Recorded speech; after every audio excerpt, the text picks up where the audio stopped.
네, 알겠습니다. 네. 네. 자, 김영민 의원님 토론하세요. 네, 하고 하십시오. 아까 뭐 이게 정쟁의 문제이고 우리가 민생을 신경 안 쓴다라고 하셨는데 여당이 먼저 민생에 대한 제안을 해보십시오. 이 얘기를 제가 안 하고 넘어갈 수가 없을 것 같아서 말씀드리는 건데요. 우리 저기 전국민 재난 그 경제 민생 경제 회복을 위한 전국민 지원금 같은 경우에도 정부가 안이 없어요. 무너져가고 있는 민생 경제를 회복시키려고 하는 정부의 안도 없고 여당도 안이 없으면서 무슨 갑자기 민생을 하자고 얘기하십니까? 민생은 저희가 언제든지 열어놓고 있으니까 제안하십시오. 적극적으로 수용하겠습니다. 자, 법무부 장관님. 예. 삼권 분립이 뭡니까?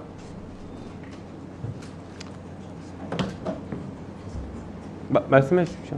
입법, 행정, 사법부에 의한 권력의 분립에 의해서 네. 정치를 하고 지배를 한다는 것으로 알고 있습니다. 왜 분리하는 건가요? 한쪽에 치우쳐서 네. 할 경우에 권력의 남용이 생길 우려가 있기 때문에 그 부분을 서로 견제와 균형을 이루도록 하는 제도라고 생각합니다. 네, 그게 삼권 분립이죠. 자, 그러면 아까 최혜병 특검법 보니까 추천을 법원에서 하고요. 거기에 대해서 다시 최종 4명 추천 중에 2명을 국회에서 합니다. 그리고 최종 임명을 대통령이 해요. 각각에다 또 재량권이 있어요. 이것이야말로 삼권 분립에 가장 부합하는 모습 아닌가요? 물론 저도 이게 이상적인 모습이라고 생각하는 것은 아니지만 굳이 삼권 분립에 위반했다라고 얘기하니까 지금 말씀드린 겁니다. 삼권 분립에 가장 부합하는 모습 아닌가요? 각각의 기관들이 삼권이 각자의 영역에서 각자의 재량권을 가지고 권한을 행사한다. 얼마나 삼권 분립에 맞는 구조입니까? 어떻게 보세요? 그 부분은 저희들이 뭐 학교 다닐 때 배웠던 형식적 법치주의의 모습과 네. 이 형식적인 제3자 임명권, 뭐 권력 분립 그런 모습을 떠올리게 합니다. 네, 할 말이 없으시니까 형식적 법치주의가 나온 것 같은데요. 이게 실질적 법치주의에 가깝죠. 지금 윤석열 정권이 오히려 모든 사안을 다 법만 들이대고 형식적 법치주의를 하고 있지 않습니까? 검사가 공정하게 수사합니까? 아무거나 잣대 들이대고서 수사하고 압수수색 남발하고 있으니까 지금 이 정권이 검찰 독재라고 하고 형식적 법치주의로 흘러가고 있다라고 하는 것이죠. 국민의 기본권을 지키기 위한 것이 실질적 법치주의인데 이 정권이 지금 국민의 기본권을 지키고 있습니까? 자, 또 얘기해 볼게요. 공소 유지에는 공소 취소권이 있습니까? 없습니까? 공소 유지를 하는 과정에 공소 취소권이 있어요, 없어요? 포함되어 있는 거예요, 아니에요? 검사에게 공소 취소할 권한이 있습니다. 공소 유지권에 포함되어 있는 것이죠? 공소 유지권에 포함되어 있다는 의미는 제가 정확하게 모르겠습니다. 공소 제기, 공소의 유지 여기에는 그런 공소 취소권이 포함이 안 됐다고 생각하시는 겁니까? 법무부 장관이신데 이걸 답을 그렇게 하시면 유지권에 어떡하십니까? 포함되어 있는지는 정확하게 제가 모르겠습니다. 공소 유지는 공소를 갈지 중단할지 이런 것들을 다 결정하는 것 아닙니까? 공소 유지권이 포함되어 있다고 봐야죠. 처장님, 공소 예. 유지권에 공소 취소권 포함됩니까? 안 됩니까? 예, 기소독점주의하에서 공소제기, 유지, 취소 다 하나의 네. 같은 권한으로 운영되고 있는 것으로 알고 있습니다. 네. 자, 최순실 특검에서도요. 특별검사에 대해서는 공소 제기 여부 및 결정 및 그다음에 공소 유지권이 있어요. 이미 최혜병 특검법에도 공소 유지 권한이 있어요. 공소 제기 및 공소 유지 권한이 있습니다. 해당 사건에 대한 해당 사건이 다른 데에서 공소가 제기되면 가져올 수도 있어요.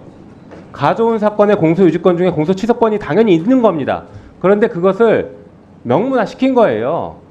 공소 취소도 할 수 있다는 건 명확하게 명문화 시킨 겁니다. 이걸 가지고서 지금 헌법 위반이다? 완전히 잘못된 얘기를 하신 겁니다. 또 볼까요? 아까 연장자 규정이 문제가 있다라고 했는데 공직선거법 188조 1항에 보면은 최고 득표자가 2명 이상일 때는 연장자를 당선인으로 결정한다. 이런 간주 조항이 있습니다. 알고 계십니까? 이것도 위헌인가요? 아니죠. 국민 주권이 우선인가요? 대통령의 임명권이 우선인가요? 국민 주권이 더 먼저죠. 그럼에도 국민 주권인데도 불구하고 공선법에는 이런 간주 규정이 있습니다.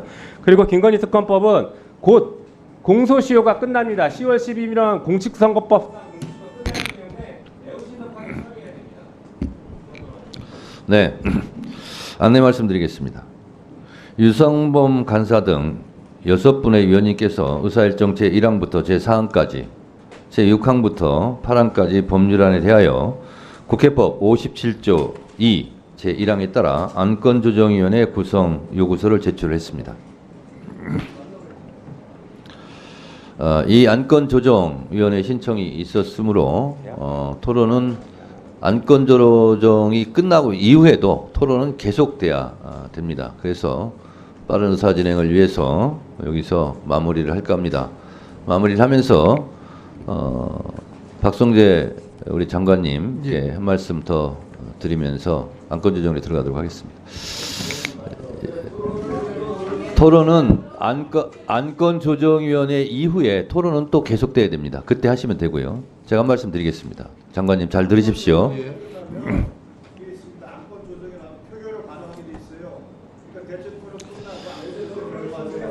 국회법을 다 검토했고요. 안건조정위에서 안건조정이 의결을 해오더라도 토론을 또 해야 되고 또 축소심사를 또 해야 됩니다. 국회법을 알고 얘기하세요. 자, 의원장이 알아서 진행하겠습니다. 자, 장관님, 이런 말이 있습니다. 권중의 대성현하니 소원이 개오사라, 이런 말이 있습니다. 책 속에서 성현들의 말씀을 대하고 보니 모든 것이 내가 깨우칠 바다, 이런 말이 있습니다. 그런 의미에서 말씀드리건데요. 양약은 고구이나 이어평이고 충언은 여기이다 이어행이다, 이런 말은 아실 겁니다. 아시죠?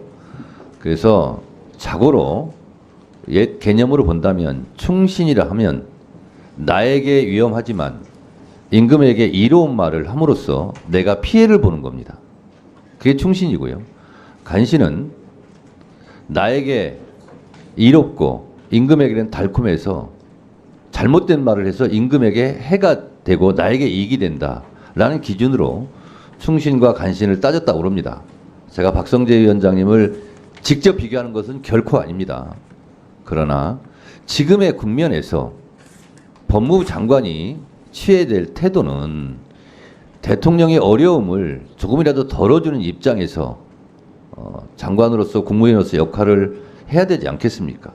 언제까지 여야가 이렇게 팽팽하게 국회에서는 법을 통과시키고 대통령은 거부권을 행사하고 언제까지 이 평행선을 계속해야 되겠습니까? 그런 의미에서 말씀드립니다.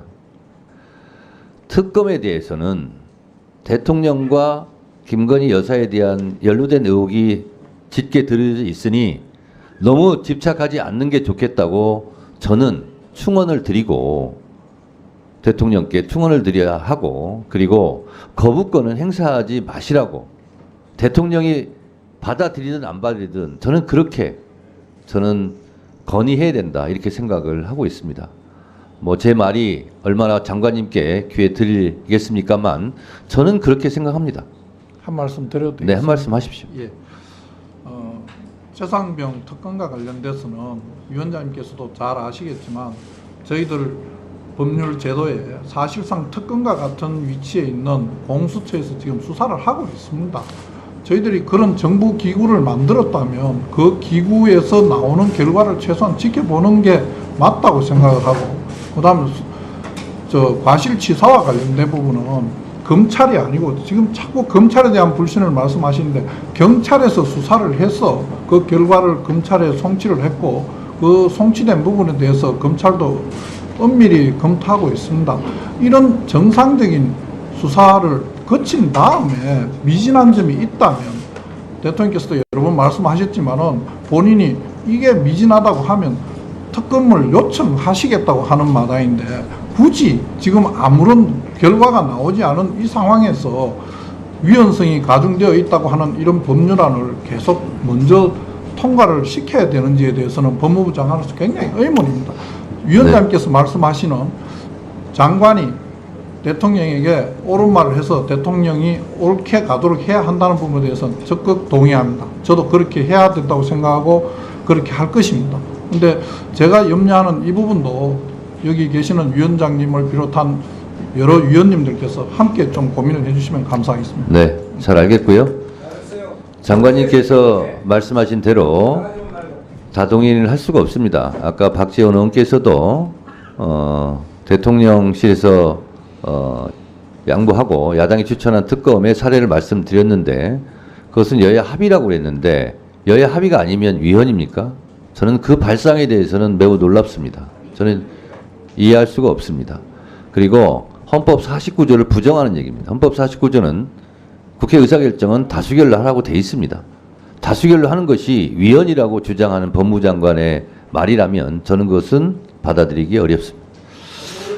안건조정위원회 구성 요구서를 제출하였으므로 해당 안건은 안건조정위원회에 회부하겠습니다.